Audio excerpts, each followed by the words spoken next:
സ്ത്രീപക്ഷ രചനകൾ കൂടുതലായി പ്രസിദ്ധീകരിക്കപ്പെടുന്നത് ശുഭസൂചനയെന്ന് ഉന്നത വിദ്യാഭ്യാസ സാമൂഹ്യനീതി വകുപ്പ് മന്ത്രി ഡോക്ടർ ആർ ബിന്ദു. അനുശ്രീ കൃഷ്ണനുണ്ണി എഴുതിയ കവിതാ സമാഹാരം, പാതിവഴി, ശങ്കർ രാമകൃഷ്ണൻ എഴുതിയ നോവൽ ഉമ ഒരു മനുഷ്യ സ്ത്രീ എന്നീ പുസ്തകങ്ങൾ പ്രകാശനം ചെയ്തു സംസാരിക്കുകയായിരുന്നു മന്ത്രി ഡോക്ടർ ആർ ബിന്ദു. കവിയും കഥാകൃത്തുമായ ബാലകൃഷ്ണൻ അഞ്ചത്ത് അധ്യക്ഷത വഹിച്ച ചടങ്ങിൽ പ്രതാപ് സിംഗ്, തൈക്കൂട്ടത്തിൽ രാമകൃഷ്ണൻ എന്നിവർ പുസ്തകങ്ങൾ ഏറ്റുവാങ്ങി. നഗരസഭ മുൻ health inspector PR Stanley, JB Edufly director Biju Varghese, കവികളായ VV ശ്രീല, PN സുനിൽ, അരുൺ ഗാന്ധിഗ്രാം എന്നിവർ പങ്കെടുത്തു.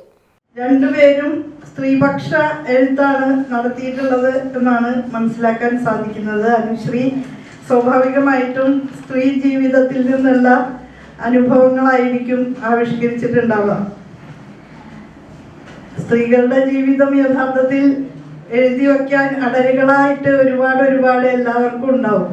ഒരുപാട് സങ്കടങ്ങളും നിവൃത്തികേടുകളും സന്തോഷങ്ങളും എല്ലാം ചേരുന്ന വളരെ സങ്കീർണമായ ജീവിതമാണ് ഓരോ സ്ത്രീക്കും ഉള്ളത് എന്നുള്ളതാണ് സ്ത്രീകൾക്കിടയിൽ ഒരുപാട് കാലം പ്രവർത്തിച്ചിട്ടുള്ള ഒരാളെന്നുള്ള നിലയിൽ എനിക്ക് തോന്നിയിട്ടുള്ളത്. ശങ്കർ രാമകൃഷ്ണൻ സ്ത്രീകളെ കുറിച്ച് ഒരു പുരുഷൻ സ്ത്രീപക്ഷത്ത് നിന്നുകൊണ്ട് എഴുതിയ പുസ്തകമാണ് എന്ന് എൻ്റെ ഗുരുനാഥ സാവിത്രി ടീച്ചർ ഇവിടെ പറയുകയുണ്ടായി. അത് ഏറ്റവും സ്നേഹാദരപൂർവ്വം ഞാൻ ആ കുട്ടിയോട് നന്ദി രേഖപ്പെടുത്താണ്.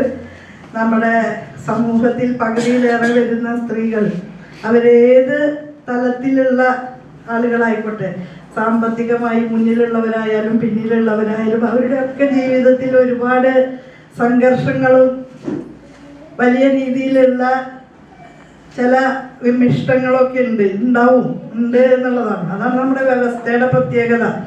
അതില്ലാത്ത ഒരു ജീവിതം സ്ത്രീകൾക്ക് നൽകാൻ പാകത്തിൽ നമ്മുടെ സമൂഹം പക്വതപ്പെട്ടിട്ടില്ല.